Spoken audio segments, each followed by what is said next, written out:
All right, we got you now. Welcome to episode 3 of the show here on Facebook Live slash Darren DuPont. I'm Darren DuPont, if you don't know. And today on the show, it's just me. So good afternoon, wherever you may be. Grab your coffee, settle in. We got the computer. We got the phone. Whoa, almost dropped the phone. We got that. Yeah, Paul, we need a countdown timer. You're right. Paul Figler's watching. And when we do the Rod Peterson show, we have a countdown timer. So 5 minutes, you get in, you know how long it's going to take. We need a countdown timer. Okay, I'll get on that. But welcome to the set of the Rod Peterson show for episode 3. Michael Brennan was our last guest in episode 2. You can head back in the Facebook page, watch that conversation. He's the president and CEO of Great Western Brewing. Before that, we had Keith Janot, who's the president and CEO of Direct West, on the show. So you can check that out back on the Facebook page, on YouTube as well. But today, from the Rod Peterson show set again, we're going to do episode 3. But this one's just a Q&A with you and me. So feel free to fire your questions in, whether it's about the Rod Peterson show, how it started, how you build your own show, branding, broadcasting, any questions you maybe have. We're going to use this just afternoon time to have a little coffee and answer your questions. I've got a bunch of your questions that have been sent in through Twitter, Facebook, Instagram, Snapchat, LinkedIn throughout the day. So we'll answer a bunch of those questions. We'll kind of get to this because this is kind of what we do most of the time throughout the morning and the afternoon. When it comes to the show, I mean, we have our pre-show meeting. We go live from 10 to noon every day, Saskatchewan time, so 10 to noon Mountain. And from about 9 to 10, that's pretty loose, 9 to 10. I mean, Clark would know, he's producing this, but sometimes we're here at 9:30, sometimes we're here at 8:45. But that hour before is kind of the pre-show meeting. We do a lot of this stuff, talking about what we're going to talk about today, ins and outs of the business, how we do things, strategy, where we're having success, where we're not, all those types of things. And that's what happens even more so, the business side of it, in our post-show meeting, which happens at noon once we're off the air. Sometimes that's 12:10 that we get off the air, but noon till, about 12:30 or 1 o'clock. So wanted to get a bunch of that done today. Wanted to kind of open it up during this pandemic, because I know a lot of you are watching at home or at work or whatever, and you don't know exactly where to go or what you should be doing during this time. So there's a lot I hope that we can get to today. So hello, Paul. Hello, Colin is watching as well. He's got questions in already, so we're going to get to some of that. First, a little background, on me. And you go back in the podcast, and I did a whole episode on kind of my journey. But the Coles Notes is graduated high school in 2005. Went to broadcast college. Actually, didn't go to broadcast college right away. Went to university. This is going to be interesting. Went to university right away. Had no idea what I was going to do. I was either going to be a gym teacher and do phys ed class, because I enjoyed that, or I was going to wear a suit to work every day, whatever that meant. So I was taking some business classes, some kin classes, and I was in arts and science. Meanwhile, in about September or October, somebody mentioned to me something about broadcasting. It was right after it was announced that Darren DeTitian was going to be coming back to Wynyard to host a sportsman's dinner. I was driving back and forth from Saskatoon to Wynyard to play senior hockey in the Highway Hockey League. And that was a lot of fun, but he was going to be our guest speaker. And someone's like, you could do that. You've got a voice for that, for broadcasting, for radio or television. And you don't think that that's a job, something you can go to school for and do. So was interesting. So I started researching schools, figured out that Darren went to a school in Saskatoon, which was interesting. So researched the school, and next thing you know, I'm a Christmas grad at university. I go to broadcast college. Fast forward to the end of that, broadcast college, I ended up going to Kindersley to do play-by-play with the Kindersley Clippers. Then I went to BC. Then I came back to Saskatoon, started doing broadcasting in Saskatoon, and then ended up here. That's a short version. There's a long version of that is back on a podcast, and maybe we'll get to that on a different day, that whole journey, because there's some ins and outs of that'll be interesting and helpful to some people too. So into that. People are commenting on the set. Yeah, we've fixed the lighting for the set. So we've got the set looking great. Ryan Baracco, our technical producer of the Rod Peterson Show, was in here handling a whole bunch of that. And the fact that everybody's so invested and working so hard, unbelievable. Rod will message me something in the afternoon. Hey, I don't see this. And I'll send it to the team. It's fixed like that. So we got a pretty awesome team here, whether it's through DuPont Media, The Rod Peterson Show, or IKS Media. Rod says this all the time. He said, we're stronger when we work together. And that's what we have here. So we've got this great relationship that is just been awesome since this show started. Geez, it's going to be 1 year that this show started. And Clark, remind me of that. I didn't want to put that out here on this. Remind me after we're done to talk about that.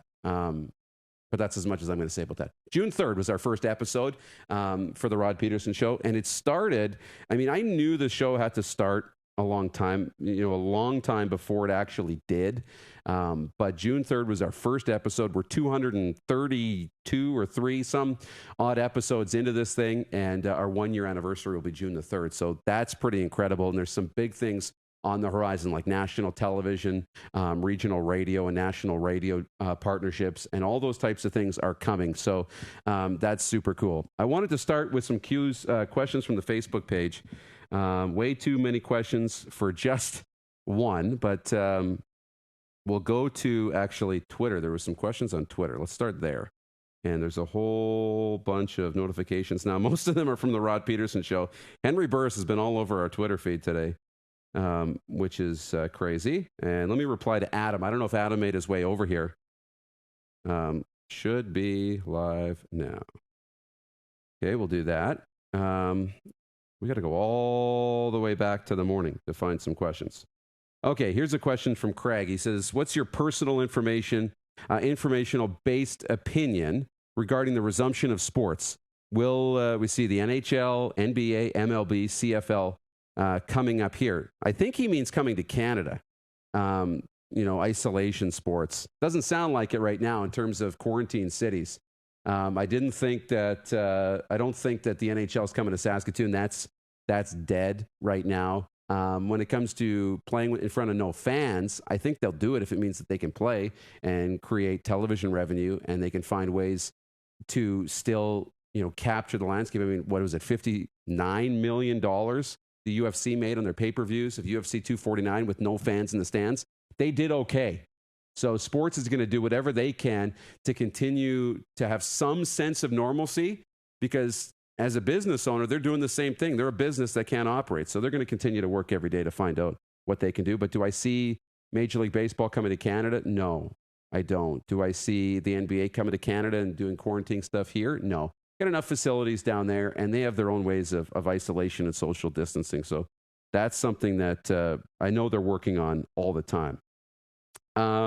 This is still more Rod Peterson Show stuff. Steve was asking on Twitter this morning, is it better to be well-versed in one niche of a sport? And in brackets, he has a draft, salary cap, gameplay, or have more of a general knowledge in multiple facets of a sport. Obviously, you can't be an expert in every area, but how do you approach this on your show covering multiple sports? I'll tell you this. On the Rod Peterson Show, I only talk about what I know. Have you noticed? I only talk about what I know. I don't try and pretend to know something or talk about something that I don't know. And Rod's the same way. He's completely the same way on the show. You'll notice this. If we start getting down into the curling talk, especially early on, he doesn't know curling in and out, or he doesn't follow it, or he doesn't follow baseball as much as closely, even though he loves the sport. So we don't get deep into those things, and it works. Sports Center covers everything because they've got reporters in every single sport. But with the show, you have to talk about what you know. So it can be both advantageous to talk about every single sport and know a little something about everything. That can be very advantageous. Or if you want to be just the guy on that thing, that sport, that can be really great too. I'll turn this into the NHL CFL when it comes to the market of Vancouver, because it was brought up earlier when Randy Ambrosie was doing Randy's road trip in the offseason, and he was making a stop at every single market in the CFL and doing town halls with fans and meeting with the teams. There was the story that only, was it one or two media members came out to cover the BC Lions to cover Randy's talk in Vancouver. And that comes back to the Canucks versus the Lions. And you've got all these major media outlets that are doing such great work, and a lot of them are friends, and we respect everything that they do. But you've got TSN there, and Sportsnet, and you've got Global, and CBC, and CTV, and you've got big, big brands that want to cover what the fans want. And the fans are so passionate about their sports, especially the Canucks. And the fact that they've never won, I mean, they're so hungry. And we saw that when they went to the Stanley Cup Finals. But everybody feels that you need to cover the Canucks. You have to be covering the top entity. And that is the Canucks. There's no question about that. But when that pie is split up into so many different pieces, it only leaves a little piece for each of you. And you may think that by not covering them, if you're TSN, you're not competing with Sportsnet. It's not quite the same. So nobody devotes time to the CFL because they don't feel that it's as big of a market. But if you wanted to take that niche all to yourself, you could own the market. And while we may not see it covered all that much and we don't really know what the CFL market is in BC, if you covered it, you'd have all of it. And it doesn't matter if it's 50,000 people, 100,000 people, 2 million, 5 million people, even if it's 25,000 people or whatever that market is, it's still going to compare to what all of these other networks are sharing, their slice of the pie when it comes to the Canucks. So you have an opportunity to go all in and be the guy on the BC Lions. So it's both advantageous to know a little bit about everything. It's also advantageous to be the guy on one thing, because you'll notice something on the show when it comes to Rod. He's not necessarily known right now for being the guy that talks about hockey and football and baseball and basketball and all of the things that we talk about. He's known for being Rod Peterson. So whatever angle you decide to go down, you're still building your own brand. Okay, you're building your own brand. And that's what's going to, you're going to win or lose based on your own brand. So both can be completely advantageous. Clark, did you see the CFL on Reddit asked if they can visit sometime? I'm not sure who that is, but I said maybe. And Jordan this morning, he said, it's not a question, but can you please mention 1 year ago today, the PA Raiders won their second WHL Ed Chanel Cup against the Vancouver Giants? Yes, Game 7, overtime. There you go. Congratulations, Raiders. Hey, Phil, watching. I thought The Undertaker was making a guest appearance in the dark yesterday. I know, we got things lit up. I was waiting for the dong of The Undertaker to go off. So there you go. That's why you bring on guys like Dreger, athletes, and other experts in their respective sport. You become more knowledgeable, and so do the people who follows the show. Yeah, that's exactly what it is. So there you go. Clark, we don't have the ability to put the comments on the other screen right now, do we?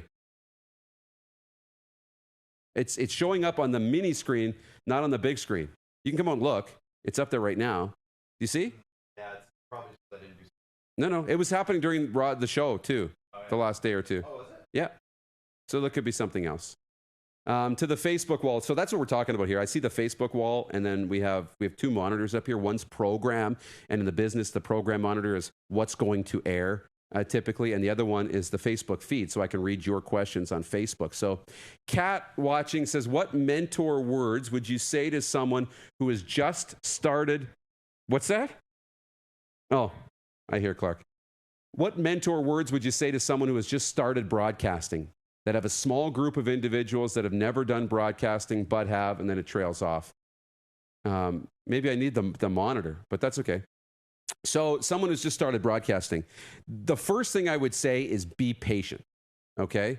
Be patient. That'd be my number one piece of advice, because so often I hear from people in broadcasting, here we go, that have found a small group of individuals that have never done broadcasting but have recently found a love for it, both video and radio. So number one is patience. So you can go to broadcasting college, broadcasting school, and that's a great place to start. The first thing I would say about that is I went to Western Academy Broadcast College. Don Scott was awesome, really influential in my career. He doesn't even know it, but when you go to broadcast college, you learn how to be a broadcaster, but you don't really learn how to navigate the business or life, and because it's changing. I mean, when I went to broadcast school, 15 years ago, dating myself, but 15 years ago, it's a completely different world today than we lived in 15 years ago. Completely different world. So be patient. I see a lot of young kids that I've talked to that are going to broadcast college or have just gone or want to be in the business. They're like, okay, I'm in, and I want to get a job, but I only want to work in Regina or Saskatoon or Calgary or Edmonton, and I don't want to go to a small town. Well, unfortunately, if you don't want to do those things, you're probably going to have a short career in the business. There's a reason that they say over 90% of broadcast grads don't survive the first year in the business. And I wouldn't probably just group this only into broadcast students, but it's because there's no patience. And it's a tough place to start. I mean, when I started in the business, I'll tell you this, in Rosetown and Kindersley, when I started, I was making $1,500 a month before taxes. So you get 2 paychecks a month, and they're less than $600 a pop. So patience. But tell you this, when I went to Rosetown and Kindersley, I was doing everything. I got to read the news. I got to write the news. I got to do the morning show, host a DJ show. I got to cover sports. I got to do play-by-play. I got to ride the bus. I got to operate shows, so I learned all the technical side of it. I got to, learn the sales side, go to events, do on-location remotes for businesses, and learn what they wanted. You learn so much. And I would say this, spend your first 5 years, 10 years of the business just going out and learning as much as you can. Soak up as many opportunities as possible, meet as many people as possible, and figure out what you like to do. Because what you might think you like when you start might be completely different from what you love to do. And you also find out not only what you like to do, but what you're good at. And I think that's super important too. So patience, be willing to go to the small towns, learn, soak up as much as you can, and keep asking questions like that, Kat. Ask as many questions as possible. Now, if you don't want to go to broadcast college, all I would say, get reps. Don't worry if there's 25 people watching, 5,000 people watching, or 10 people watching. Get as many reps as you possibly can, and that'll help you. Okay? Get reps, get feedback, listen to yourself, constantly try and learn as much as you can. And don't be afraid to ask questions, because people will take the time to answer. I'm sure they will if you ask the questions. So there you go. Let's go back to the Twitter feed and see what else we have on Twitter. People are loving the SJHL from last night. That was a lot of fun. If you missed the sim, Rod Peterson and I called game 2 of the finals. So you can find that on Twitter. I believe the SJHL has been tweeting it, so that's been really cool. Okay, checking out Twitter questions. There's a lot of notifications to go through. Here we go. So from, I want to say Mick Ozzy, who just commented on the Facebook feed, says, agree, too many youngsters think they can be Jim Rome overnight. So true. I got so many thoughts on that. Actually, we should go to that right now. Screw it. Let's do that. Job shadowing is a great idea, Paul. Great way to meet people. Absolutely. So Mick, I hope I'm saying that right. Mick Ozzy. Let me know where you're watching from today, too, by the way. I'd love to get that out there. Says, agree. Too many youngsters think they can be Jim Rome overnight. Oh, man. Sit down. This is going to maybe take a while. Too many people think they can be Rod Peterson overnight. It doesn't happen. Rod's been in the business for 30 years, starting in Weyburn, 20 years as voice of the Riders, and now he's got the Rod Peterson Show. Wildly successful. I mean, when he's got guests on, I mean, Henry Burris is on today, and then you get the players coming to watch and just be as a fan, and they comment in. Kenton Keith was watching today. Nick Lewis was watching today. Some of these Hall of Famers, legends of the game. All right, Mick, watching from Edmonton. Great. Good afternoon. Thanks for watching. So it doesn't happen overnight at all. What I see coming out of school is you get too many kids that are, I want my own show. I can host my own show. I want to do this. And you can. And the way the world is today, there's more tools than ever to be able to do it, which is awesome. And for that, I'd say go out and do your own show. Get the reps. But you're not going to be Rod Peterson, Dan Patrick, Jim Rome overnight. It's not going to happen because simply you don't have the experience. And what I mean by that, it's not necessarily that you just have to put in this finite amount of years. You might be 19, you might be 25, you might be 30, you might be 12, and you might have the skills to be able to talk for 2 hours. You might have the skills to be able to entertain people for a little while. You might have the skills to be able to broadcast and speak the right way. But what you're missing in that experience and what you see every day on the Rod Peterson Show is 30 years of stories. of networks, of friends, of relationships. That's all been built from riding the bus and grinding it out through town and town, small town and small town, through meeting people, through remembering their names. You know, all of those things, they add up. It's called compound interest. Every time you meet somebody new, you learn something new. You've got another story to tell. Every time you go to another city, you tell another story, you call another game, you file another report. You've got another story to tell. And that's why when we do this show, in the middle of a global pandemic, that we have just like infinite amounts of material, stories, and content. And when Rod reads out his Quick Six or his Magnificent Seven or his Elite Eight show topics of the day, have you noticed? We never even talk about them.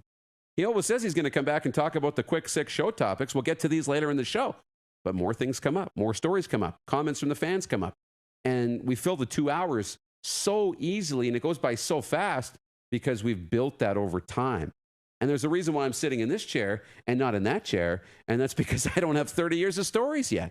I haven't built the networks. I'm doing that now by grinding it out, sitting, riding shotgun, building the business, working, 8, 10, 12, 14 hours some days to build this thing and build those stories. And that's why every time there's an opportunity to do an SJHL game or a WHL game or Canada West football or CIS or U Sports hockey, slip of the tongue there, those things matter. That's how I'm building my stories. Midget AAA.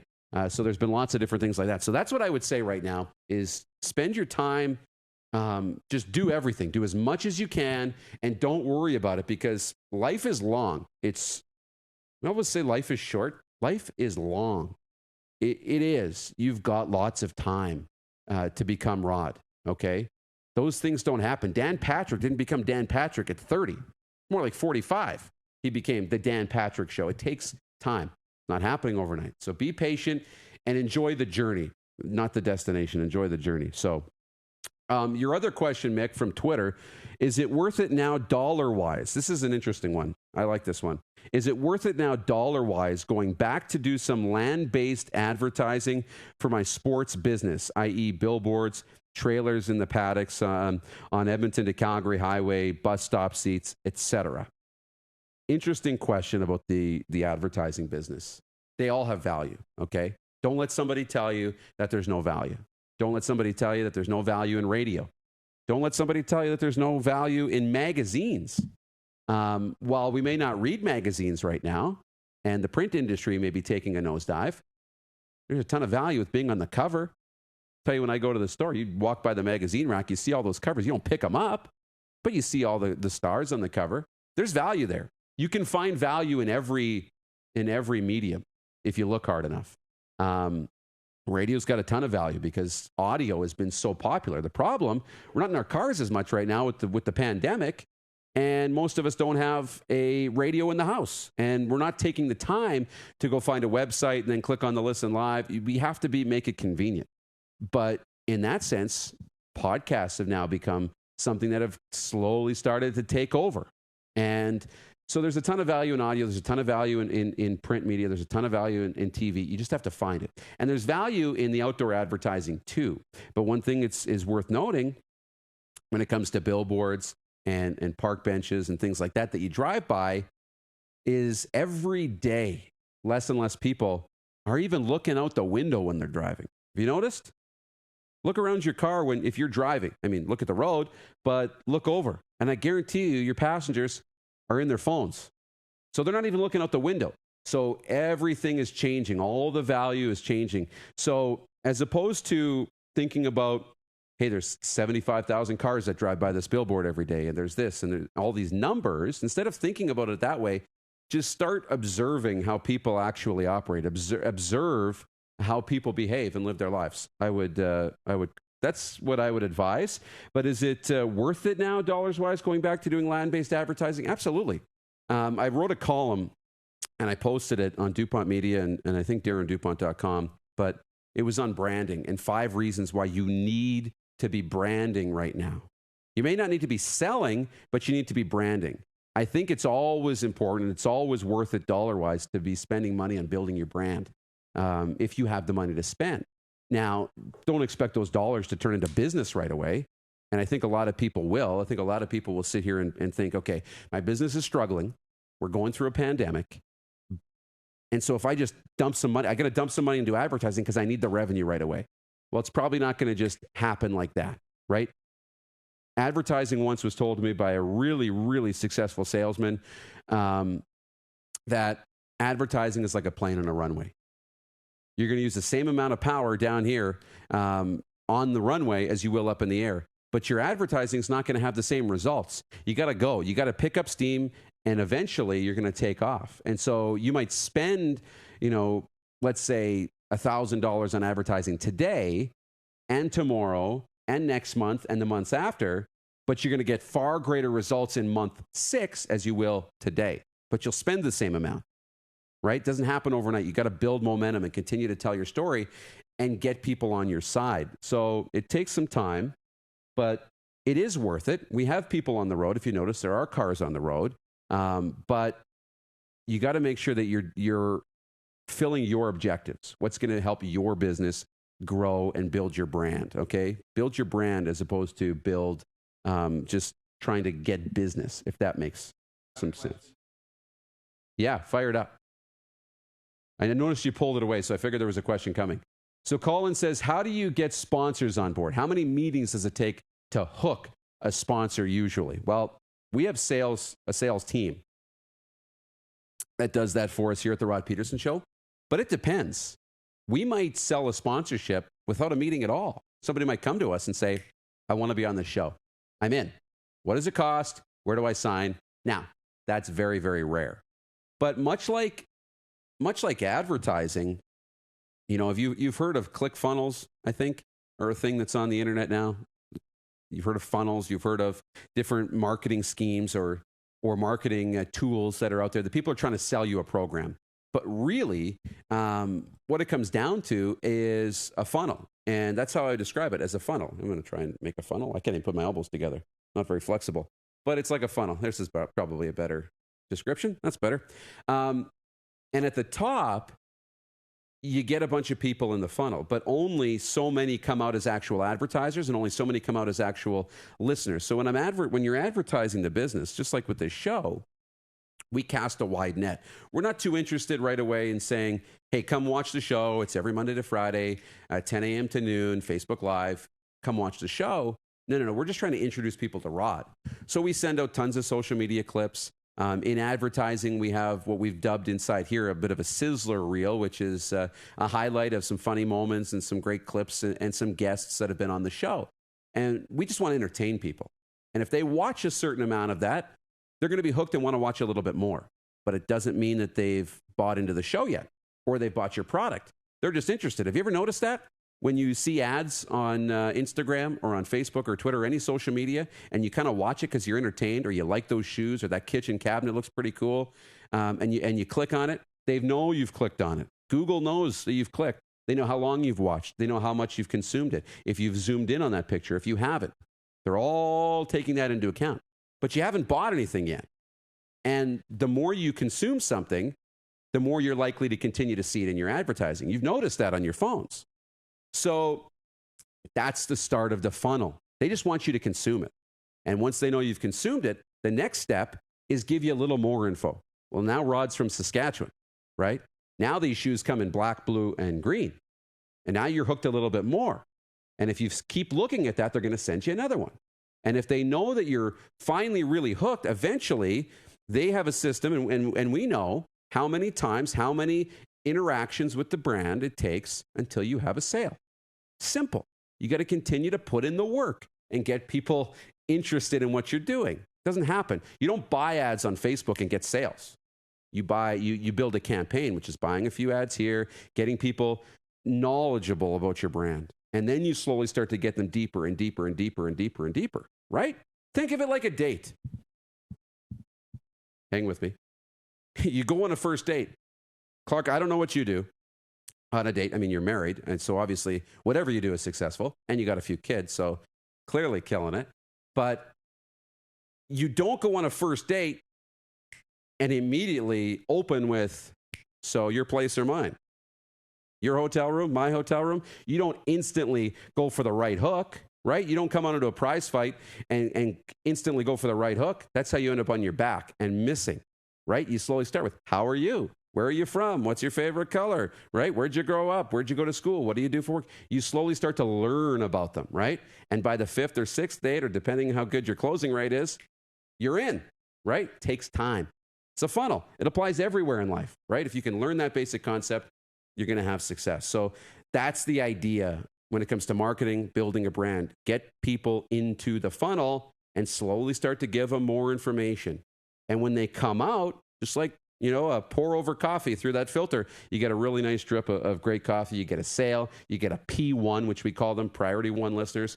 You get really strong buy-in, and that's when you win. So that's good. Anything else on Facebook right now? You got another one? Okay, here's another one from Casey. Do you think there's a niche for youth sports? Do I ever? Casey, I'm a huge supporter of youth sports, Canada West, all the conferences across the country. There is a niche for it, but we have to find a way to get people involved. And this comes down to self-awareness and the leagues, and it comes to all leagues. You have to come down to self-awareness. I think of this too, like even when it comes to smaller hockey leagues, whether it's, the Dub and the SJ are fairly big, but even in those markets, you want people to care as much as you do about the standings, about the leading scorers, about the schedule, about the playoffs, all of these things. And that's important. And you'll get that when you have P1s, when you have that real buy-in. That's key. But what you're going to get, you got to be realistic. You got to be self-aware about what you are. And so for community-based smaller leagues, sometimes it's about that community buy-in. Sometimes it's about building that support within your community. You might have the greatest product. I know at the University of Saskatchewan with the Huskies, they've got an amazing product. They got great people around that organization. They have for a long, long time. And I know with the football team and Scott Flory leading the way, they've got a really good team. They've got great staff. They've got good structure. They got good bones, right, to the organization. And the fans love it. They do a really great job. They buy in. They want to know where the team's finishing, the standings. We do a really good job through Evan Dom and the Canada West crew when it comes to the broadcast, and everybody at Bamboo Shoots and SaskTel Max and the whole network with Bell MTS and TELUS and all of it. Do a really good job of giving people information on the programs. But you have to see outside of your world too. Just because we're invested and we think the product is so good, you should spend $20 on it. You got to find a way to be creative and understand how the younger demographic is consuming sports. Why would they show up, right? And once you can do that, there might be some buy-in. You got to find a way to build that pride. And it might be, obviously they can come to games for free at universities. And I'm pretty sure that's everywhere across the country. It should be. But you got to find other ways to get them involved. Maybe create a great prize. And whether it's agriculture or kinesiology or engineering or education, and you get points for every what do you call a college that shows up? And the college that supports university sports, the greatest at the end of the year, somebody in that college is going to win free tuition. What's that going to cost you? A few $1,000s?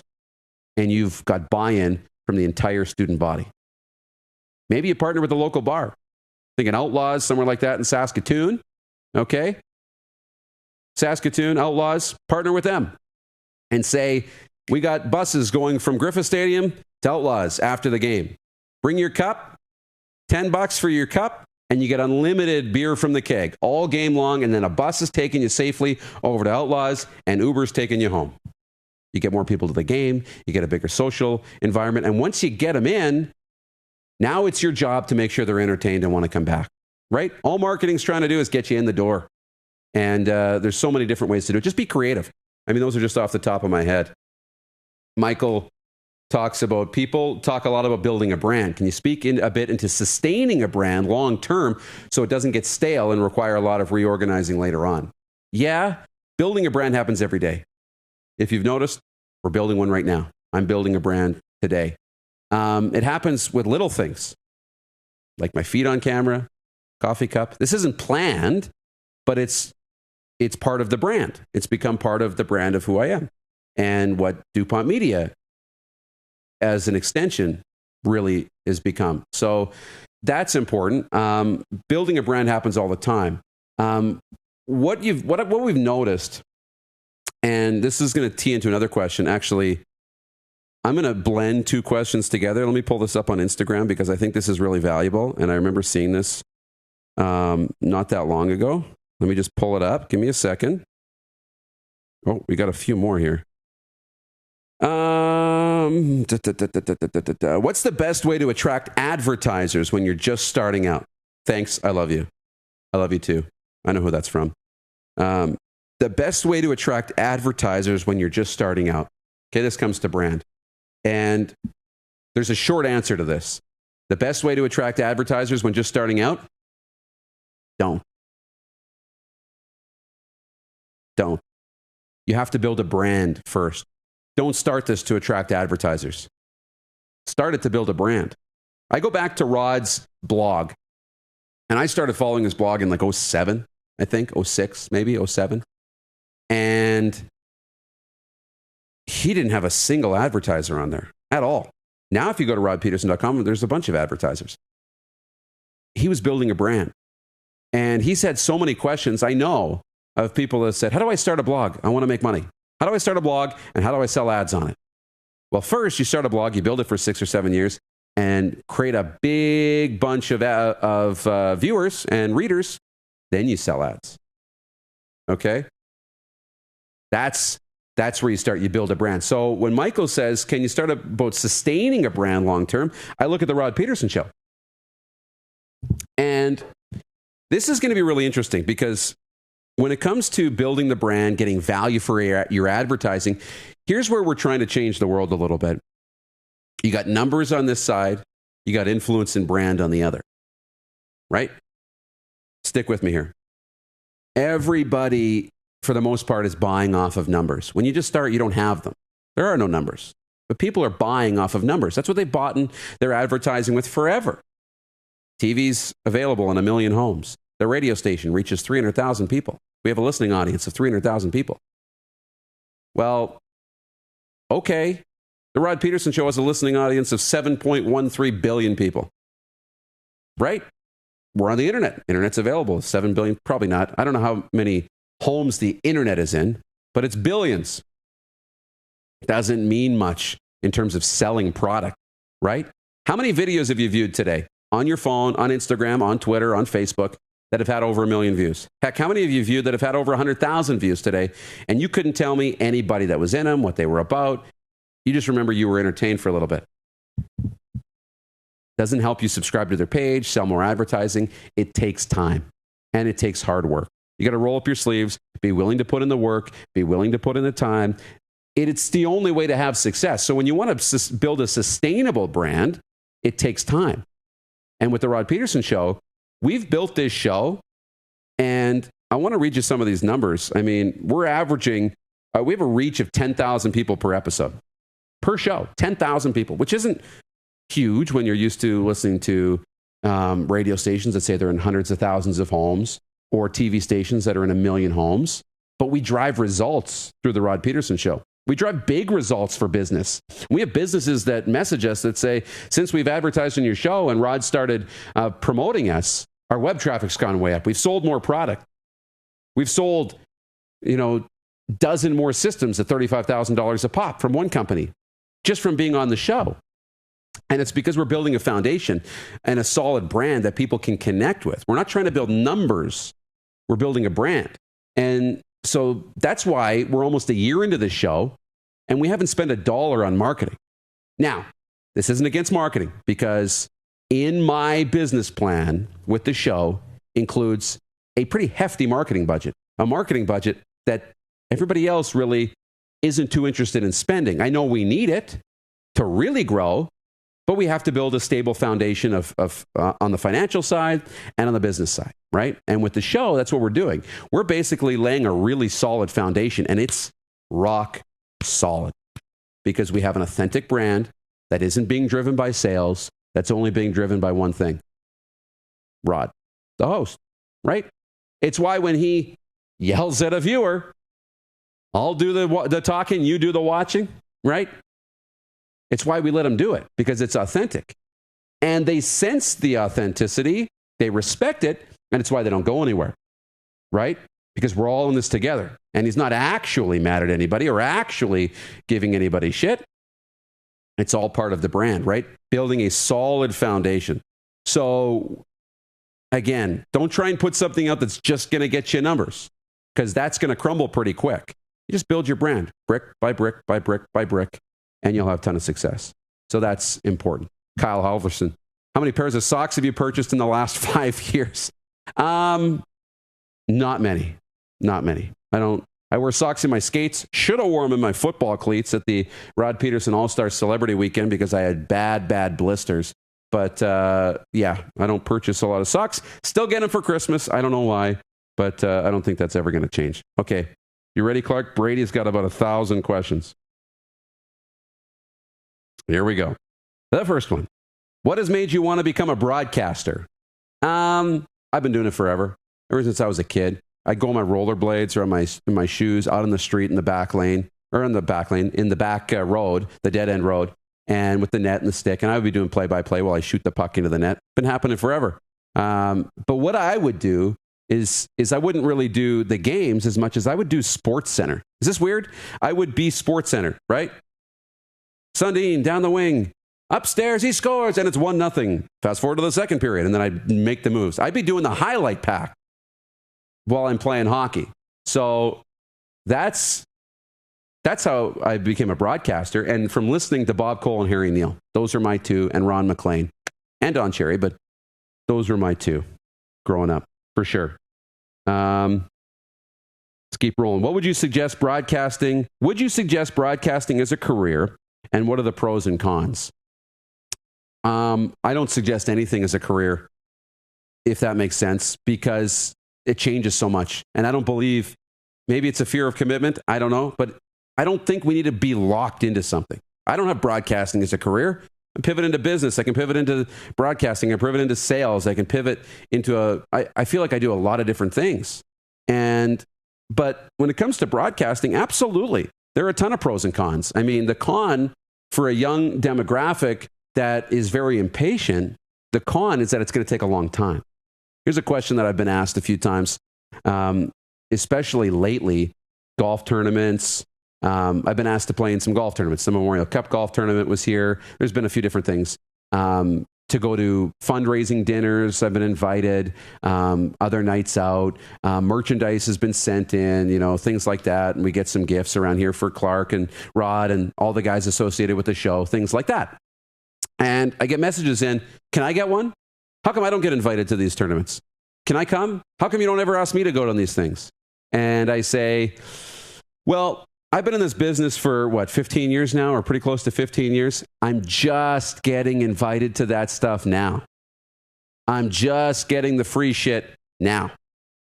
So I would say, be patient. Go put in 15 years, 10 years, build the networks, build the connections. Those things will happen, right? Good things come to those who wait. Well, the fruit's got to grow. You got to put in the hard work, put in the labor, right? I would say be patient. So those things happen a lot. Okay, Clark's asking, how much do you subscribe to the trial and error method? You're talking about marketing, right? Everything. Big time trial and error. Guess what? If it doesn't work, try something new, right? I don't believe in banging your head against the wall, though. You keep trying and things keep failing. Eventually, you have to really make a pivot. But yeah, trial and error, big time. You wonder why your social media is not working? Because you keep posting the same thing at the same time on the same channel. Try mixing it up, right? Social media is not having success because you're not having success. Social media is not having success, because of the platform. It's having success because you're not doing it right. So continue to try and do new things, and eventually it'll work. Okay. So broadcasting, yes, I would definitely suggest it, Brady, as a career.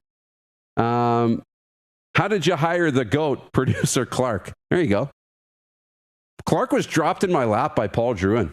Honestly, came from the Pats. Clark's like, you got to talk to this guy. We sat on that couch. Was it unfinished, the studio?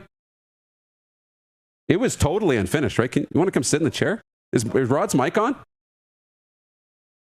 That's okay. As long as we can hear you. The podcast will be great. They'll hear you. Clark sat on the couch over there, and we had a chat. And can you hear me? Yeah, I can hear you fine. Okay. So we got you. right? And Paul basically dropped you on my lap and we chatted. And then all of a sudden, like I knew within 3 minutes of the conversation, we were on the same wavelength when it came to the vision of the show, booking guests, all that type of thing. And yeah, that was it. The wall wasn't green when I was here. There was no screens on the wall. There was a TV on a stand. Yeah, and that's there right. was just a bunch of chairs and couches up here. That was all it was. Wow. Yeah, and we had a secret 3-down project that has yet to be released. No kidding. That was still then. Yeah. We had it playing on the screens. I remember. Yeah. Oh, those weren't up yet. No. That's so long ago. Yeah, you just had that TV on the stand, and yeah, we talked for, I don't know, it was like good chat. It was like 2 hours, I want to say. Yeah. Might not have been that long, but it was a good one. That's how you know. Yeah. So that's how we got him, Brady. That's how we got him. It was tough negotiations, but we got him locked in. It was good. Hey, Richie. Hope you're doing well. Watching from Wynyard. Love that you're tuning in here and getting some support from back home. That's great. I love that. Connor says, how did I get into broadcasting? And Casey asked what my favorite Canada West memory is. Okay, I'll end with this story in a bit. I know we're almost at an hour. Jeez. 47 minutes. I'll get to that before the top of the hour. Before the hour is up. I know it's like almost 3 o'clock. How does someone get hired to become a part of the RP show? Show us what you got. Nobody hires people because it's fun. Okay? My mic's falling. Give me a sec. Nobody hires people because it's fun and they want to hire people. Right? I'm running a business now. I understand. Right? I don't just want to hire you because it's fun to hang out. I mean, I'll call you to go for a beer, go for a coffee, because it's fun to hang out. And we do have fun. You want to hire great people? We have a blast around here. But we don't just hire people because it's fun. It costs money, right? And in a business, a startup especially that doesn't make money right away, takes time to start profiting, we don't just hire people, right? So show us what you got. And I would suggest that to anybody, is show people what you can do. And you got a great opportunity right now if you're young. Huge opportunity. And it's called social media. Twitter, Facebook, Instagram, Snapchat, TikTok, all of them. Huge opportunity. Guess what? That's your resume, right? You want to be a video creator? You can edit video? Edit video. Put it on Instagram. And then say, hey, Darren, if there's any chance you guys need any help with the Rod Peterson Show, I'd love to create some videos for you. Here's a sample of what I've done. Let me create some videos. You've got my attention. Offer something with no expectation of return. Don't ask for a job. Offer me something. And I know it sounds like we're going to get some free labor, but we're not really looking, right? When you message, we're not looking. But all of a sudden, you've shown me what you can do. You've got an audition.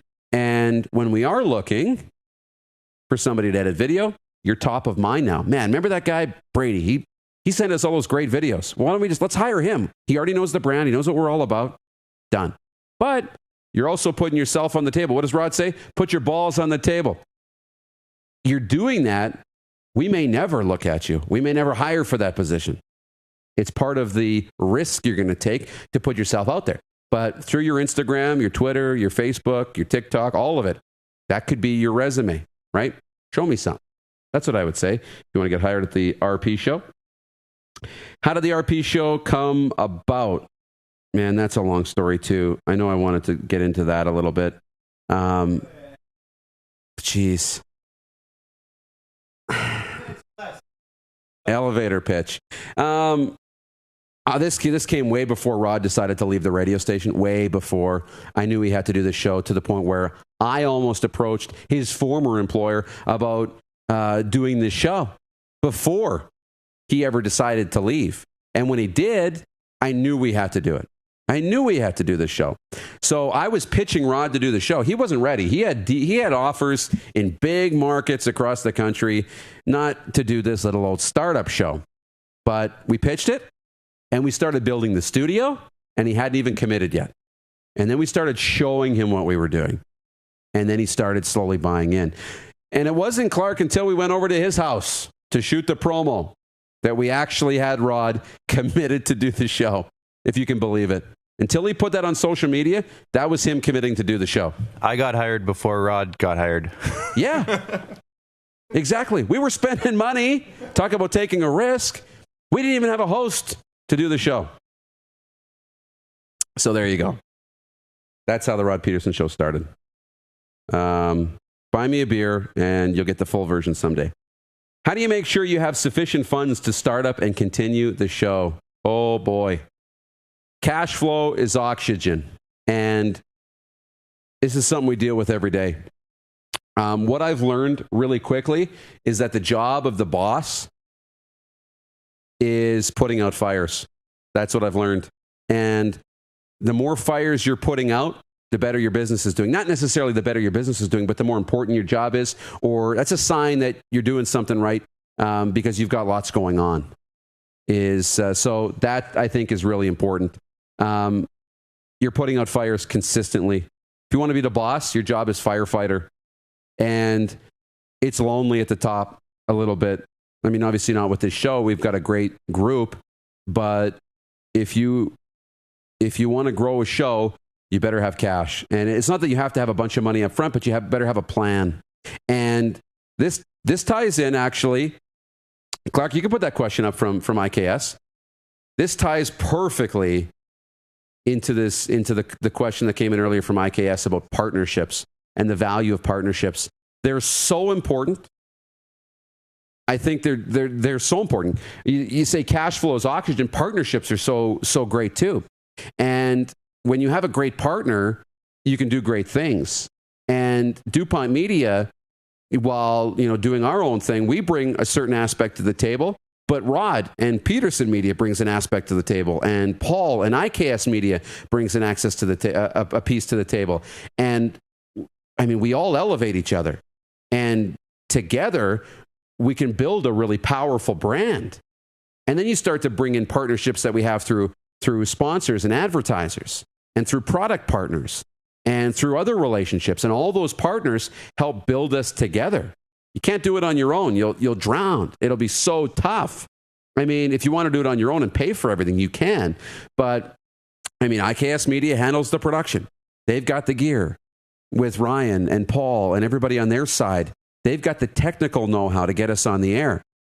And through DuPont Media, building the brand of the Rod Peterson Show, and Rod on the brand and the on-air side, and building the content of the show. We all add something. And through that, we can, it's like the Transformers, right? All coming together. Same type of deal. You build through partnerships. It's so important. And that's what we've done here with the Rod Peterson Show. How do you make sure you've got sufficient funds to start and continue the show? Keep working and work hard. Understand that sales is the game and cash flow is oxygen. And you got to continue to work. Roll up your sleeves and work. And if you're not good at sales, you better find somebody who is and get them on board. And we've done that here. So that's key. And I think this is the last one from Brady. How do you go about starting your own brand? What is the process? Guess what? You've already started. Do you know that? You've already started. The brand of Brady Witt has already begun. Look out, everybody. But no, it's true. And I said this in my column that I wrote on branding, the 5 reasons why it's important to start branding today and building your brand today. Because that picture of you on the couch during the pandemic, out on the couch with a few Cheetos crumbs and the empty beer can or pop can off to the side scrunched up, you post on Facebook or Instagram or whatever, that's your brand. That's what people think about you. Because that's what you want them to think. That's your brand. And it's not even a manipulative thing about what you want people to think or what you want your brand to be. Your brand is what it is. It's not what you want it to be. It's what it is. It's what people tell you it is. And that's from everything you put out into the world, from the way you show up to places, from the way you conduct yourself, from the way you speak and listen and what you wear. It's all part of your brand. And it's a big difference between, this is branding, okay? And this is something you can take for your own brand. It's the difference between Tom Brady showing up to an event or the grocery store in a hoodie and sweatpants, or you showing up in a hoodie and sweatpants, right? One looks like $1 million. One looks like he's in sweatpants and just rolled out of bed, right? There's a difference. It's the same as the guy who does his hair up messy and throws on a T-shirt and an old pair of jeans. or the guy who rolls out of bed and literally puts on his sweatpants with messy hair and rolls in. One looks on purpose, one doesn't, right? It takes a lot of effort to look like you put in no effort at all. Remember that. That's branding, right? Girls like a guy who doesn't take much effort to get ready in the morning, right? A guy who looks like he's a guy's guy, doesn't take a lot of effort. Well, guess what? It takes a lot of effort to look that way, and there's a fine line between doesn't look like it took a lot of effort and he's a slob, right? Takes a lot of effort. You have to have a clean shirt. Your sweatpants must be clean and no wrinkles. And you actually got to make sure that you brush your teeth. Simple things, but it takes some effort. That's branding, right? That's branding. It happens every day. Every day. It's why when the pandemic hit, I shaved the beard off, right? Part of the brand. I wanted to make sure that people knew that I wasn't just laying around doing nothing during the pandemic, which is not what we're doing here. We're all working pretty hard, whether we're working from home, whether we're working from here, whether we're social distancing. It's all part of branding. So I think that's really, really important. And I hope that answered the question. So starting your own brand, you're doing it now. Everything you post. And if you haven't been posting, start posting. Your brand is who you are. So start letting people know who you are. And that's how you'll start building a personal brand. That would be step one. We can get into the advanced class later on. When did you decide to start your own show? I don't know if you're talking about this show or another show, but I wanted to get out because we have these conversations every day, and Clark's been a part of them, and I've been a part of them, and Rod's been a part of them, and Paul's been a part of them, and they're probably sick of hearing me talk about this stuff. So I figured it's time to start talking about this stuff to everybody. So that's what I'm doing. That's why I've started this show. Rod's show started because he's a brand. He's a big brand, and not everybody can do what he does. But not everybody should do what he does. But we have something here, and the Rod Peterson Show works because Rod is such a great brand. He spends so much time investing in his brand, 30 years investing in his brand, that it's time now his brand has been built to a place where it can carry a show. So a little bit of self-awareness, a little bit of understanding what it takes to make a brand. Take me through how interested you were in having Rod doing the show. Well, guess what? The show wasn't happening without Rod. Okay? That's something that is important in this too, as we continue to bounce over a few different areas, and we're going to wrap this up soon. But that's something that's really interesting and to be noted, that it wasn't about me choosing Rod to do this show over somebody else. Okay? It was about this show hosted by Rod was what I wanted to do. If Rod said no, the show wouldn't exist. It wouldn't be the Darren DuPont Show, wouldn't be the Clark Monroe Show, wouldn't be the Chad Stallard Show. Hey, Chad, welcome to the chat. It wouldn't happen, okay?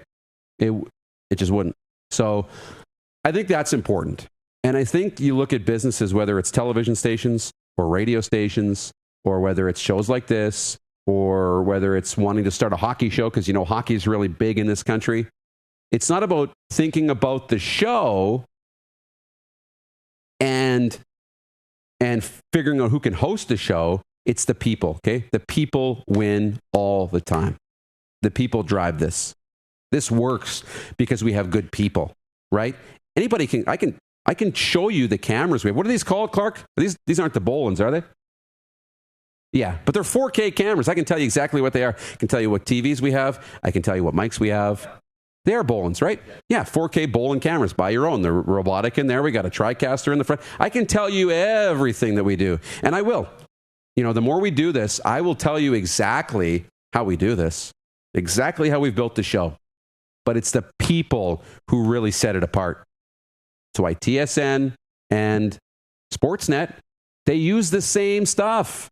When they do games, guess what? The production company they hire is called Dome. It's exactly the same. Same gear, some of the same operators. But the people, the key people, are different. And that's why TSN and Sportsnet invest in the people, not the gear. The gear's the same. That is going to get swapped in and out on a yearly basis as technology advances. Invest in people. It's the people who make the difference. So when you look at the Rod Peterson Show, when he leaves, somebody else can't just slide into the chair. It's got to be a different show, different person, right? So that's important to understand. that the world is changing in that way, that the radio stations and the television stations, while they have a network, they don't necessarily have all the power. It's the people who drive the brand. And TSN and the big brands, Sportsnet, ESPN, Fox, they recognize the value of the people. It's why their contracts are so high and why they pay their people well. That's why they continue to have success, because they put people in those roles. You can't just swap them out and think that just because you're TSN, people are going to watch. They watch for the people that are in those spots. So it's a little bit of both, but it's the people that drive the brand for sure. Let me think. Do I have any more questions? So what was Kat's first comment? Interesting. When I think about the company having myself and another lady call play-by-play for women's hockey on International Women's Day. 90% it's male, but it was neat having all females for that. It was really cool. It was super cool. But it's not about hiring a man or a woman. It's about being entertained. And I think that's important. The rules don't, I'm not a big fan of the blanket statements of rules just being adapted to everybody. I'm not a big fan of that. That, women should be doing play-by-play or men should be doing play-by-play and it should be 50-50. It should be about putting people qualified for the job in the role. It's a ton of women who are qualified, ton of women who aren't, ton of men who are qualified, ton of men who aren't. They have jobs for whatever reason, but they only are going to have success, which is driving results for the company and getting eyeballs and creating a brand, if they're good. If they're good, people will want to consume their content, period. That's it, period. There's a reason that you're watching, because you're interested, right? We're trying to build a brand a little bit. But if I'm no good, you're not going to watch. The market is the market, and the market doesn't lie. So you can be upset that they've shoved guys through that you don't think are qualified, or they've put women through because they're women and they're not qualified. You can be upset about that. But the market is the market. If they're good, people will want to listen. People will want to watch. The numbers will go up, and they'll continue to elevate their careers because they deserved it. Same thing with the guys. But if they're not good, the numbers won't be there, and they'll be gone, right? It's the way that it works. It's not as much about a man and a woman thing. But that was super cool that they got to call play-by-play for that. So that was cool. Hey, Jared, thanks for watching. How do you identify your content? Relevance, theme for shows. Interesting. I'm not 100% sure what you mean, identify your content, the relevance. Like this show? Talk about on the Yeah, or what Clark says, or what do we pick to talk about? Explain that a little bit. I want to make sure I answer it the way that you're asking it. Okay, we'll get to Craig's in a second. Oh yeah, here's Craig. When you played hockey, what position did you play, and how did you meet Rod? Okay. I was a forward, usually a centerman, sometimes a winger. I was really, really good growing up. I was good, scored lots of goals, usually led the team or the league in scoring. Was a captain, some odd years, but never practiced. I practiced, but I never hit the gym. I was a good athlete, football, hockey. I made the top 90 when it comes to football. The football SAS top 90 in the province. I transitioned from being a quarterback to a receiver because I was like 5'8", right? So not exactly a prototypical quarterback to make it to the next level. So I transitioned to being a receiver, made the top 90 as a receiver. And hockey, Craig, I was pretty good, scored lots of goals, and was one of the bigger kids, if you can believe it, growing up. But never hit the gym, never trained to work on fitness or anything like that. And when that happens and you don't keep moving, everybody catches up. By the time I got to senior hockey, I was not even close to being the best. Not even close. I was maybe a third liner, right? Good in the face-off circle, didn't score a lot of goals anymore. And so you have to continue to work at your craft. And that's something that has led me into this and really helped me understand this, that, you got to continue to build. It's the journey. You never make it, right? That's why you see Tom Brady hungry all the time. The second you've made it, you're done, right? You're done. You stop working. You stop practicing. Everybody catches up and you're out. And it happens really, really fast. So that's it. And then me and Rod met. Geez, how did we meet? I was in Saskatoon for the better part of a decade. And him and I met. We got to know each other just randomly, I think, just through hockey. I don't remember the initial meeting, but he would call me and ask me to be on the sports cage. And So I did interviews on the sports cage, and that was really great. And that's kind of how we got to know each other. And then Rider Training Camp happened, and he asked me to come on and actually co-host a couple of shows in Saskatoon with me. That was cool.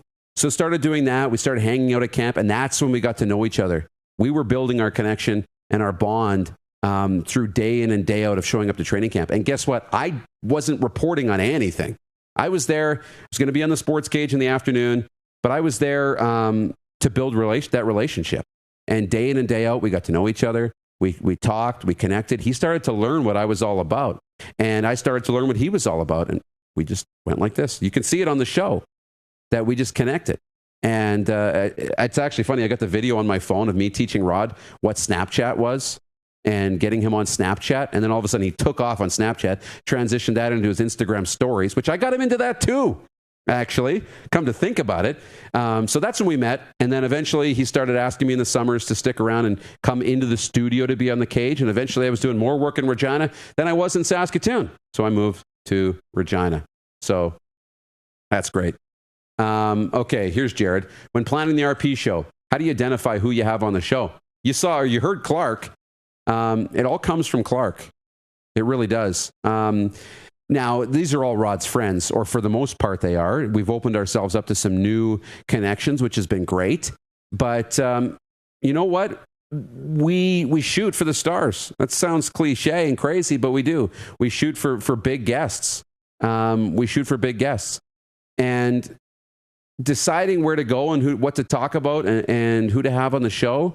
Clark does a lot of that. He reaches out. He kind of plans out the shows, I believe. Sometimes, like tomorrow, we have Kelly Taylor, who's a comedian, but a hockey guy, Peter Anholt, Brad Lauer, Mike Rooney, hockey guys on the show. Some days we have football guys on the show. So he kind of plans those out to try and have kind of themes, but we don't really know on a daily basis what Rod's going to come in and talk about. And the show goes where it goes. But the biggest thing I would say is if you start trying to plan a show based on the content and talk about something that you've planned, as opposed to talking about what you know or what you want to talk about or what's on your mind, it's going to be hard to be authentic. And if you can stay authentic, it's going to be so much more engaging and it's going to be so much more entertaining and it's going to be easier to carry the show. So you got to talk about what you want to talk about, what's in there and what's in here, and what's actually on your mind and what you're actually interested in, right? You can throw in other sports things in terms of sports updates and hint on it. But if you ask me to go for 2 hours because we know that the NHL is really big and we want to talk about the Montreal Canadiens because they got a ton of fans in Western Canada. Well, I don't know much about the Canadiens. I don't follow them. I don't really like them all that much. It's going to be hard. It'll be really hard for me to talk about it. It's not going to be entertaining and people aren't going to want to watch it. So it has to start with you. Be authentic about what the content's going to be. So we don't do a lot of planning. It comes from Rod because it's what he wants to talk about and it's his show and his brand. So we don't tell Rod really what to say. We come up with suggestions, but he has final say. And that's important. It has to be that way. If you tell somebody what to do, you tell somebody what to say, they're not going to be that interested in it. They're not going to do a great job of it. The product's not going to be that good. And that works the same in any business. If we just tell Clark what to do, and we go back and forth on some things, right? You know, whether it comes to how many comments we put on the show or when we air comments and things like that, we'll push, right? We're a professional sports franchise, basically, and we break down game film and the coach has suggestions, right? But if the player doesn't want to play defense and you want to put him on defense, he's probably not going to be a very good defenseman because he doesn't want to be there anyway. So you have to have that give and take. But at the end of the day, you have to put people in positions where they want to be. Okay, so I would put that in the same conversation as content for the show. So Colin thinks I should have transitioned into an enforcer role like Matthew Barnaby. Been in one hockey fight in my life. Didn't go well. No, I don't think it went that bad. But there you go. Yeah, Amanda's calling me out for the TikTok creation. Amanda, come create some TikToks with me, okay? Help me create more TikTok content. We'll put some of this into TikTok, but I need your help. We have to start creating TikTok content together, okay? Chad, what do you do to train yourself to speak with professionalism and an understanding that adapts to everyone? You speak with some flow and smoothness. I'm looking to do something in terms of motivational speaking for youth, but get nervous and draw blanks sometimes. I don't train for it. I don't plan it. Don Scott would be responsible for the voice. He taught me a lot about speaking, public speaking, right? Rise and fall, public speaking. That stuff's super important. But you don't really train yourself to speak a certain way. I've been influenced. I've been influenced by everything that goes in my ears and through my eyes. I think that's really important to consider, that it's what you consume on a daily basis. The content I consume, the books I read, the articles I read, everything that I consume has all been influential in what comes out my mouth or what comes out in the show or in business. I think that's all really, really important. So consume the content that's going to start shaping your message. And you can want to be a motivational speaker or want to be a public speaker, but are you? Do you have a message? Do you have a message that's different? Just because you believe in anti-bullying and you like these little marketing tips, if it's not in your DNA, you're not going to be able to talk about it for an hour. I mean, business is something that I enjoy. That's why I've been able to talk for 1 minute and 12 seconds without stopping, which I didn't realize we had gone that long. And why in other sets, you put me on stage and I might struggle to talk for 10 minutes about something that I'm not comfortable with, right? So you have to own it. You have to really believe in what you're saying. And just because podcasts are really popular doesn't mean you need to have a podcast. Just because videos are really great doesn't mean you need to have your own video blog or your own YouTube page. You might be a great writer. Motivate people through your writing. You might be a great artist. Motivate people or inspire people or influence people through your drawings or your paintings, right? You might be a great speaker, but you might not like the way you look or not want to put yourself on camera. Don't. You might be shy in front of the camera. Do a podcast. Shut this off, the video, and just talk. Or you might be able to sing and dance, and we need a visual for that. Figure out and be authentic about what you like and what you're good at, and that's when you'll have success. Here's what I put this on Twitter the other day about success and what you're good at. I mean, Rod and I are really lucky. We've found what we love to do, and we're doing it on a daily basis, and we're having success. There's two lines on the graph, two curves on the graph, right? One is the graph of, here's what I love to do. And the other graph is, here's what I'm good at. Where those two graphs meet, that's where you're going to hit the home run, okay? Not everybody's going to be able to do what they love to do the most. Some people love to play hockey, play sports, video games, you name it, be on TV, radio. Great. You might not be good at it, okay? But you might be kind of good at something that you really like to do. Wherever those two things meet, that's when you're going to have the most success. David Ricci, the goaltender, and this guy, I mean, man, we go back a long ways. It's been a while, Dave. I hope things are going well in the pandemic. His comment just ran off the screen, Clark. He's got me. We're going to pull it up. Have you specialized in niche business marketing yet? Polka dot needles, haystack kind of things. No, but that's what we're doing here. I mean, that's what we do every day is niche marketing. It's your brand. Your brand is different than everybody else's.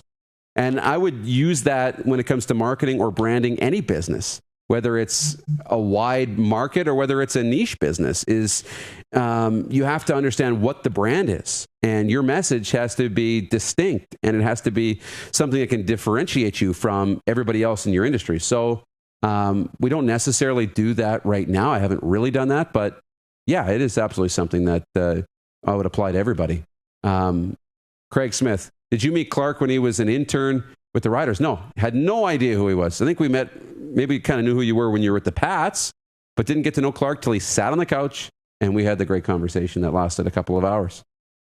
Paul, what's the one bit of advice you could offer someone like me, Paul Figler? In what way, Paul? I can't explain my back. Yeah, explain a little bit in exactly what you mean. And I'll see if I can answer that. Did we have anything else that we missed on there, Clark? A couple other things I want to get to. Yeah, I think we've got most of the questions, which is awesome. What's that? Okay. Oh, yeah. Canada West Memory. Oh, yeah. We were going to end with that. Save that. We're going to end with that one. Canada West Memory. We're gonna end with that one. And it's a cool story of business and finding your way. I'm pulling up something else here. It comes back down to branding and what we're doing at the Rod Peterson Show, building a brand. And we've done it for a whole year without spending any money marketing the show. We're building a real concrete brand. Remember when I talked about numbers like an hour ago now? When I talked about numbers versus influence? Everybody's buying right now based on numbers. And that's the way they've always done it. And while that's good, there's nothing wrong with that, it's not always the best way to spend your money. We know things like how much do we pay per click, right? The CPMs. We know how much to pay per 1,000 views. And businesses are buying on numbers. And while that's great, I think it's really important to buy on influence. And something else to consider for people who are watching this, individuals who are trying to build a personal brand. One of the hottest words right now, and the hottest terms, the buzzwords, if you will, has been influencers, social media influencers, personal influencers, brand ambassadors. You've heard all of those things, right? Well, it's a little bit confusing about what that actually is. Because you could have person A who walks around in a T-Rex costume, putting out great videos, funny videos, hilarious videos, right? Pulling pranks, doing things, and getting hundreds of thousands of views on every one of their videos, or millions of views. And then you could have somebody on the other hand, like Rod, who maybe doesn't have 1 million views on a video, but he gets tens of thousands of views. And he has a number of people that watch the show, but he's got a brand. They both have brands. You would consider this guy a social media influencer because he's got 1 million views on every one of his videos and he's got a YouTube page, right? But the term influencer has been confused a lot in marketing. Nobody walks around wanting to be the guy in the T-Rex costume. People literally walk around wanting to be Rod Peterson, which is a great thing. It's awesome. Heck, I want to be Rod most days. Got a great life. He's an influencer on me, right? And so you don't necessarily need the numbers to be an influencer or to be a powerful influencer. It's the story of the girl who's got 3.5 million followers, can't sell 3 t-shirts or can't sell 37 t-shirts. Right? So numbers versus influence is really, really important. That's why we've been able to build a solid foundation with the Rod Peterson Show that drives actual business results. We may not have 1 million views on the shows. We may not have hundreds of thousands of views on the program. But over time, that adds up, compound interest. It's why we have tens of millions of social media impressions. We've got, hundreds of thousands of views, 1 million views on the show, over 1 million views. I think we're over 2 million views now. That's why we get a reach of 10,000 people per show. Those numbers aren't going to compete with some influencers who have hundreds of thousands of views. But when you look at our numbers, and these are recently polled, I mean, our reach is 10,000 per episode. And on average, there's over 17,500 minutes consumed. That's just on Facebook. You add in our Listen Live feed, you add in the podcast, we're up over 20,000 minutes consumed of every single episode. And over 11,000 people is the reach of our show. That's why we're having success, because we can drive actual business results. I think that's important. You have that foundation that's rock solid, and you have a brand that people want to be associated with. That's how you build influence. And we get too confused, and sometimes we get blinded by trying to make sure, well, do we have the numbers? Do we have the numbers? Do we have the numbers? Well, guess what? Clark knows it because we boosted a couple of posts back in the early days. You can buy as many numbers as you want. You can buy them. We went on a second. I can tell you to go to a website right now, that you plug in your Instagram handle, and you'll watch like real time, ding, ding, ding, ding, ding, ding, ding, ding, ding. For $10, I can get you 20 likes on your last 10 posts, each of your last 10 posts. And I can get you 20 new followers. Ding, ding, ding, ding, ding. Like that. Pump in your address and give me $20. I can do it. There's websites for that. Does it mean anything? Doesn't mean a thing. So numbers can be very, very blinding. Numbers are important, but you have to do the work to tell your message, tell your story, and drive actual business results. It's not enough to send a media kit that says, hey, we got 5 million views. Because when we send a media kit that says we got 10,000 per episode, it's not going to compete. When in reality, our reach of 10,000 per episode is so deep and concrete that it drives actual results. So there's a huge difference there. You got to build that foundation. And then when it comes to the pandemic, it's even more interesting looking at our numbers because there's so much more content out there right now. Everybody thinks that we're in a pandemic and everybody's online now and everybody's at home with nothing to do. So we got to pump out all this online content. And while that's real and true and great, and you should be doing that, you still have to consider building a brand. And when I say building a brand, you have to be you. We can put out videos that are going to get views. Man, if we got Rod doing some of the dances that are on TikTok, Clark, we get 1 million views. What if we got Frenzy doing those dances? You don't think we'd get 100,000 views? It'd be awesome, but it wouldn't really do much for building the brand. Unless Rod wants to start dancing and, that's part of his brand. You have to build a brand and you have to be patient in building the brand and take every view. That's why it's so important that there's 29 of you watching this right now. It's not that flashy. There's not 1,000 people, right? It's not a big deal, but we slowly can start to build the brand. And hopefully next time 30 of you will watch. Then maybe 35 of you will watch, right? But with so much more content, look at these numbers. This is incredible. Our reach has increased 113% over the last month. We're reaching 276,000 people. Our engagement is up 27% on the Rod Peterson Show. We're getting over 61,000 engagements. And our views are up 15%, over 181,000 views. So we continue to grow because we continue to stack our foundation on top of each other. And the growth is going to continue to grow. And steady growth is so much better than growing quickly. Because you grow quickly and you've got no foundation underneath. And it's easy to drop. And you get one video that has 100,000 views and the next one has 2,000 and you're discouraged. So what do? You quit, right? You got to keep going. And it's so important to build that foundation. So the steady growth of the Rod Peterson Show has allowed us to grow and drive business results, which has been awesome. And now we need to find a way to open more businesses into the family in a way that's going to help them. Right? You have to remember, we're not here just to try and drive money, right? We don't just want money for nothing because it's so short-lived.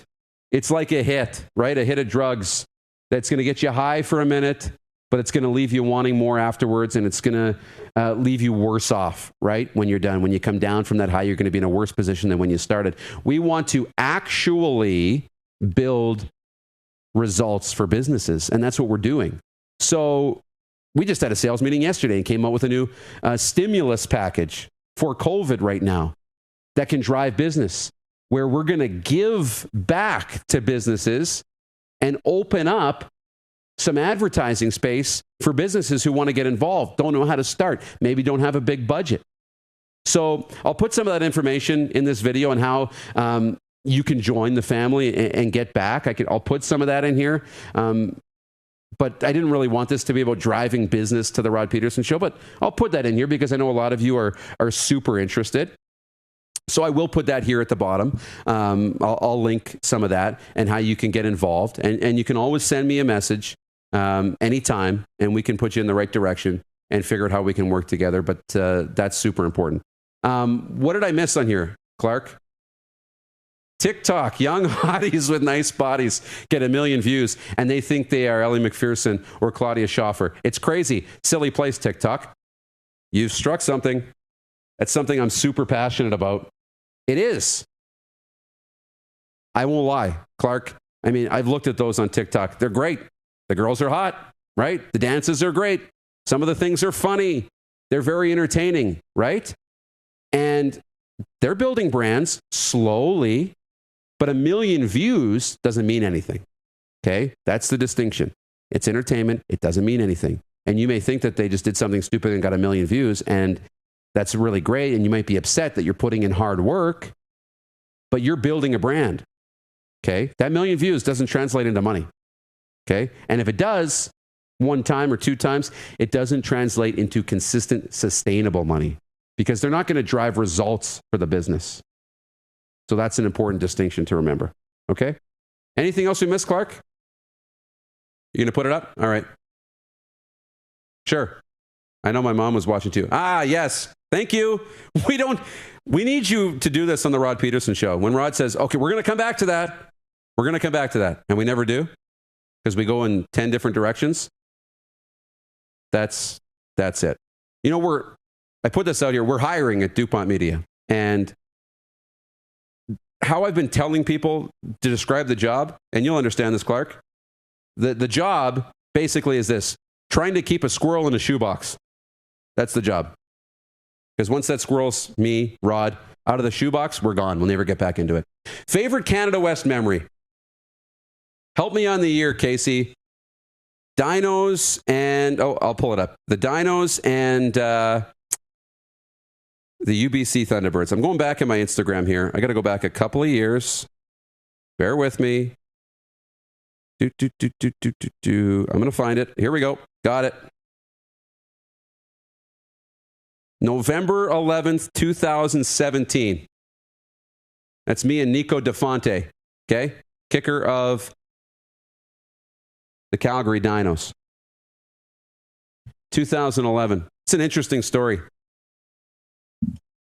I never would have thought it would have played out like this. The night before, or 2 nights, the night before, I was in Regina doing a Pats game on television. And I was doing play-by-play.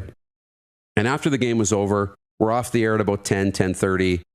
And I get in the car and I go get a coffee and a bite to eat. And it's about 11 or after 11, maybe 11:30. Geez, could be almost midnight before I get on the road back to Saskatoon.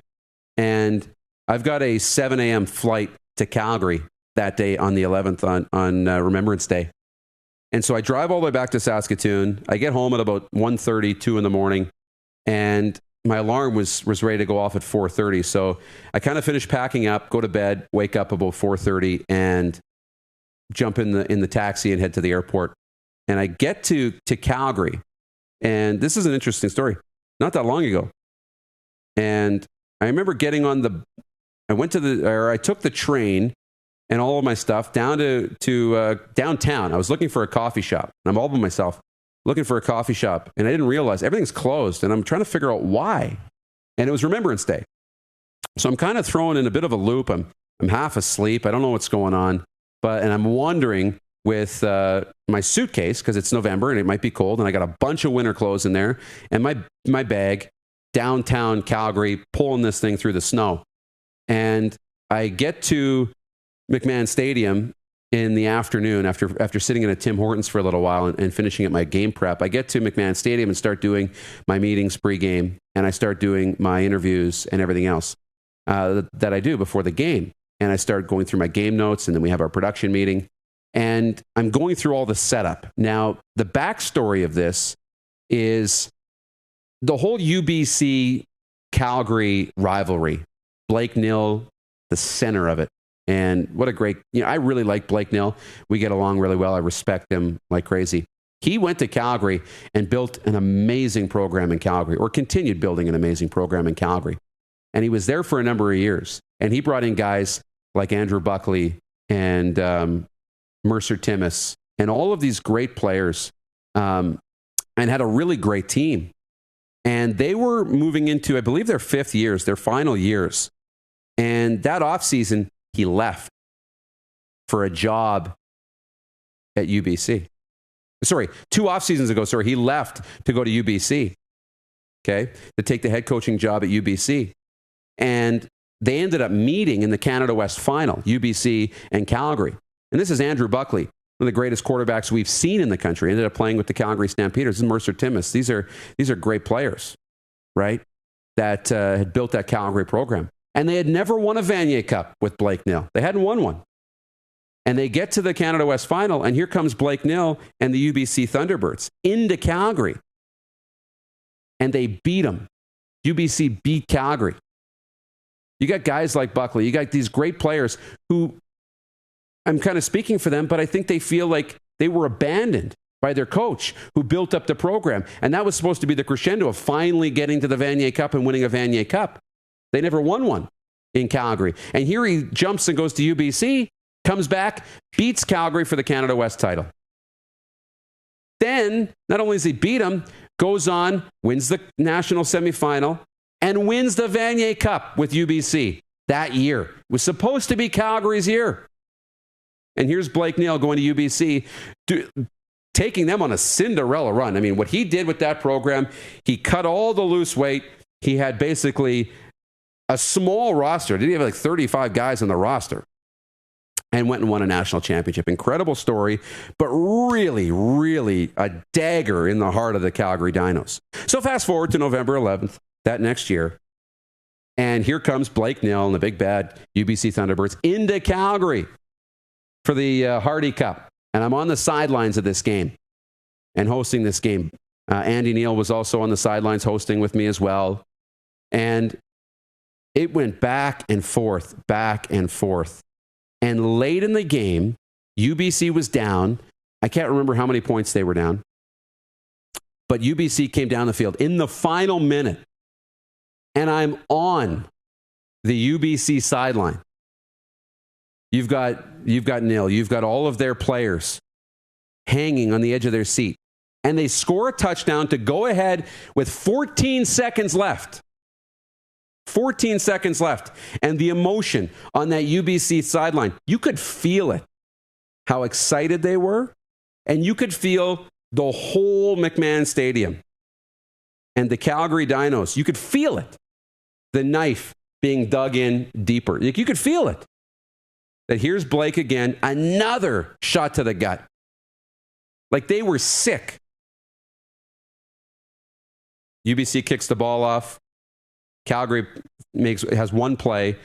And then on second down, or the second play, I think it was the second play, they get to like midfield. And I'm like, what?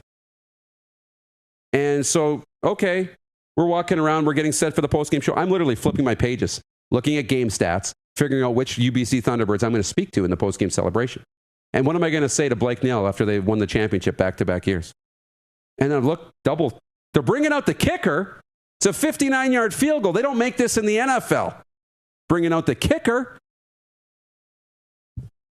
And I just remember like a blur. They snap the ball, kick goes up, and literally the kick's in the air. The UBC Thunderbirds are running onto the field with the ball in the air like they've won. And I'm on the sideline. I feel it. They've won. I'm picking out who I'm going to grab. As the ball's in the air, I'm picking out who I'm going to get for my interviews. I'm running over towards Blake Neal, trying to get that reaction right in the moment, right after the win. And you can see the Thunderbird player sitting right underneath the goalpost, watches that ball miraculously cleared the post for a 59-yard field goal. It was like a scene out of Braveheart or one of these war movies. They were all running on the field in celebration, and it was like they all got shot in the heart with arrows as they all dropped to their knees. I'd never felt anything like it.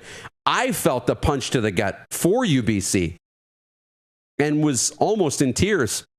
And then you feel the emotion of Calgary and their ability to exercise those demons and get the revenge after losing the year before the way they did to Blake Neal to finally win that game. I mean, I was emotional. I'm a broadcaster. But that's the beautiful thing about sports, and that's why we do that job. And I was so drained emotionally. I remember I didn't even eat all day. I had an apple. And it wasn't until we got in the cab. There's a picture of me somewhere. As soon as we got in the cab after the game, I was asleep in the cab to the airport. We sat in the Chili's at the Calgary airport for about an hour, and I think I slept right on the side and then got home later and was just wiped out. But that's why we're in sports. That's why we do it. Craig knows, right? Craig Smith's watching. That's why we do this, right? Because we love the sports. We love the game. It's not scripted, right? That's why we do this. So anyways, that's the story. Holy shit. 95 minutes. Time to say goodbye. Anything else, Clark? Okay. That's it. I'll post some of the Rod Peterson Show stuff below, and we'll do this again, I think, next week, potentially with a guest this time. So thanks for watching. Thanks for sticking around, and Again, follow the pages at Darren DuPont on Facebook, Twitter, Instagram, TikTok. Amanda, we're going to do some TikToks. And we'll see you next time or tomorrow morning if you want to watch the Rod Peterson Show at 10 a.m. So until then, thanks for watching. And yeah, we'll talk later.